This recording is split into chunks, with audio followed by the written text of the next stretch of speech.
Okay, the tools that we use for painting are really just a couple of 2.5 quart containers, some chip brushes, maybe a faux finishing brush, and a sea sponge. That's predominantly the only tools that you really need.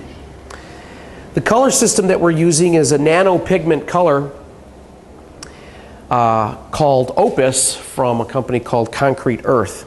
And nanopigmentation is so fine, it's entirely small, very fine. That's why it's called nano, very small, as opposed to micro.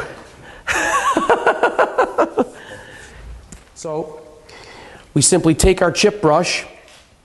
We already have our mold piece here that's finished to natural stone, and then we take our chip brush and we just make sure that we get all along the whole piece here with our particular color.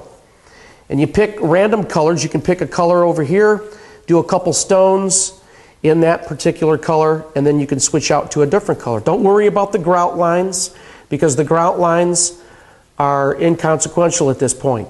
We're going to go back and we're going to cover that with a real grout. So just pick a few stones for the color and tag them with your nano pigmentation, your Opus. If perchance you use a color that you don't like or just doesn't fly or doesn't pass, you could either cover it over with a couple other stains and layer it so that it creates a new blend of color, or you could just start with a new piece. But I'd suggest that you know exactly what you're wanting to use before you start the process, because these colors are designed to penetrate and to stain permanently. Are you going to experiment on those little chunks that break off?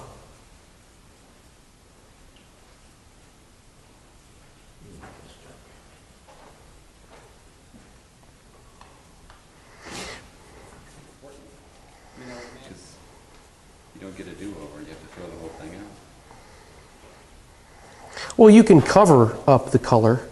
If it was a lighter color, but if it's a darker Well, if it's a darker color, you can cover it with a lighter color. The stains I'm using right now are translucent, which means you can layer them. But it's not difficult what I'm doing. This whole process is not difficult at all. A base color, a base stain down on all these pieces. Once I get this base color down, then we can experiment with a couple other methods.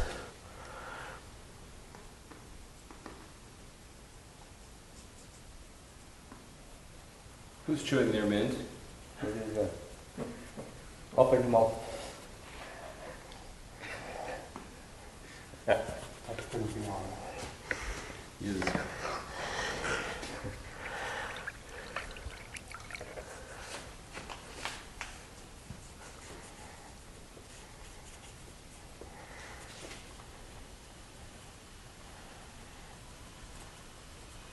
I was interviewing a guy one time who had a pen in his hand below the desk, and you kept hearing click,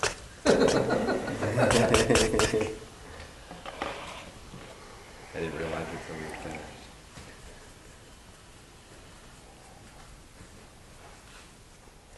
Now, once you get your base colors down, it's real simple. All we've done is just tag these. Now what you can start to do is incorporating other methods of painting, like for instance with your sponge. Normally you'll take a light color and you can put on your sponge the color, and you'll put it right on top of a dark stone, and that will create a pattern of color. And vice versa. You can take, and what you want to do is you want to keep two sponges, one for light colors and dark colors, various sponges. If you try to put dark colors back on top of here, you're just going to start blending and getting a whole new color. So keep one sponge for dark colors and the other sponge for light colors. So let's come over here. Let's take a little bit of this red here. Which one are you going to go to so I can be there first? Okay, I'm going to do... How about that big one? I'm going to do the one right here. Now what we'll do is we'll take a completely different color that's like more red, of a lighter.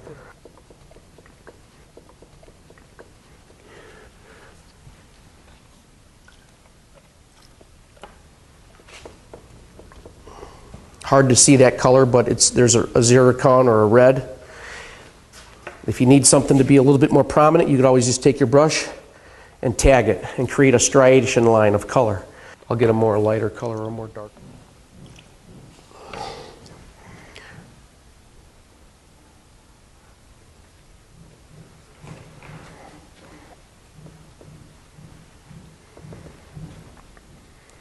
Now your faux finish brush comes in. Slow down. Hang on, let me get the... Okay, go. Now you can take your faux finish brush and blot the surface, because what that'll do is soften out the edges of the colorant that you just put down. And that just helps blend the colors before they have a chance to get in there.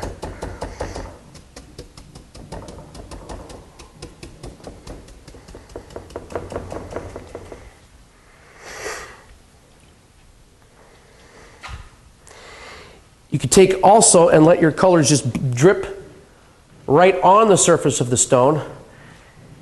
And if you can get a flicking action, which is a little bit difficult to do with this brush here, but just give me a second. You can go back and blot the colors that are there, or the drips. You drip on purpose because you want color to be on top of there, more concentrated. Also, if you have a dirty brush, which would be, there's colorant on the tips of these bristles, you could also take that and clean off your brush, so to speak, on a light stone. Or if it's a dark color, you can do the opposite on a darker stone. But ultimately what's happening is we're creating a rich color over the surface of our stones.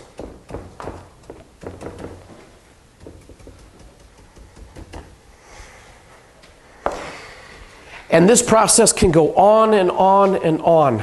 You can color these up until your heart's content. You can continue to layer over and over and over. And the reason why you can do that is because these are translucent. So once you have a layer of color, you can begin to build upon that color and create a whole array of colors, even within one stone. I mean, nature does it all the time. You can do it too.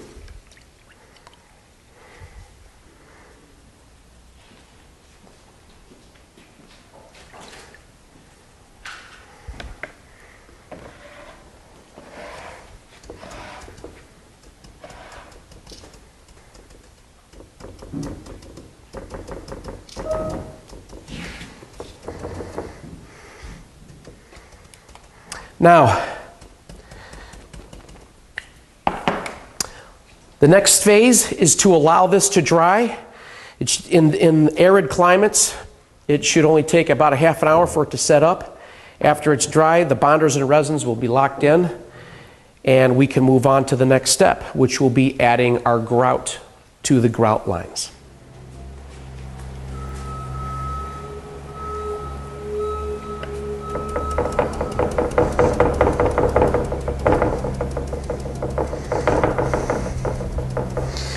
What do you got there as far as the color? So dark. The last part of the faux finishing process is adding the grout to the piece itself.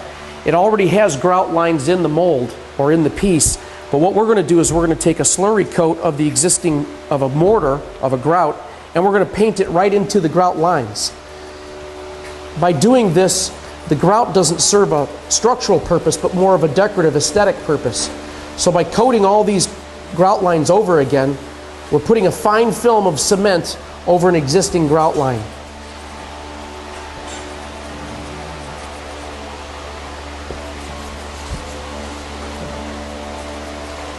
This is achieved by just using a chip brush and painting it, so to speak, right in place.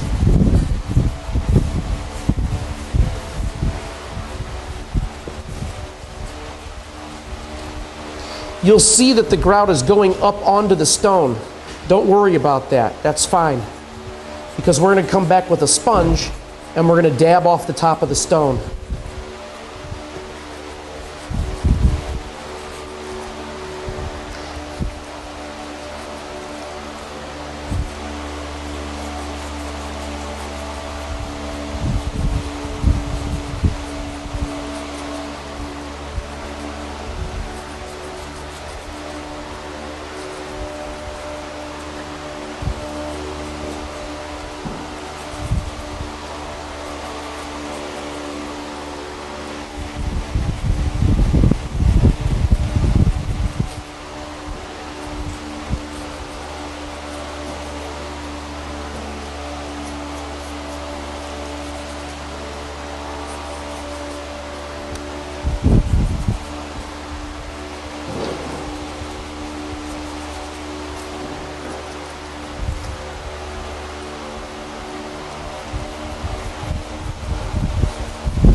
and it Sounds like we're in Chicago. creates a noise.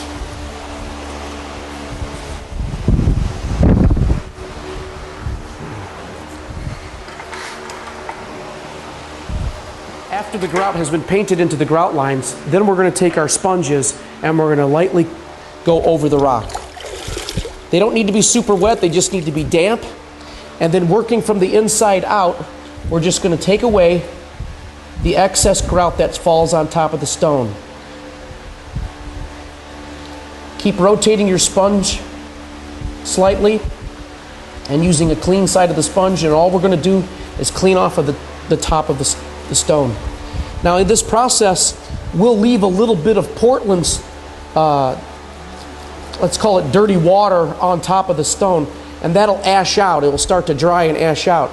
You can remove that or leave that on there for effect, depending on what your desire, the overall desire is. If you leave more of it on there, it gives more of an aged look to the stone.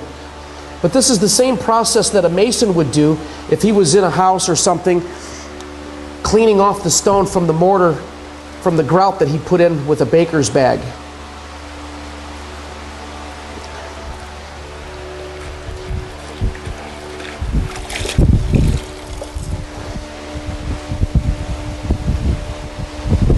So masons are kind of like typewriters, and we have computers now.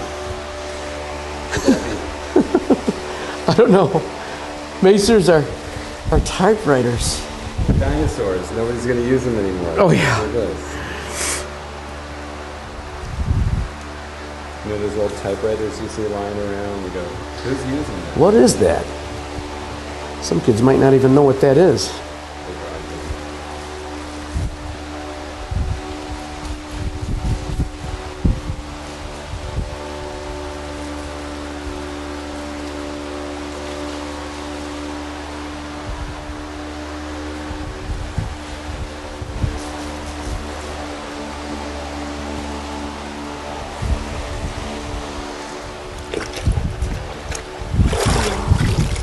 Do you like this process?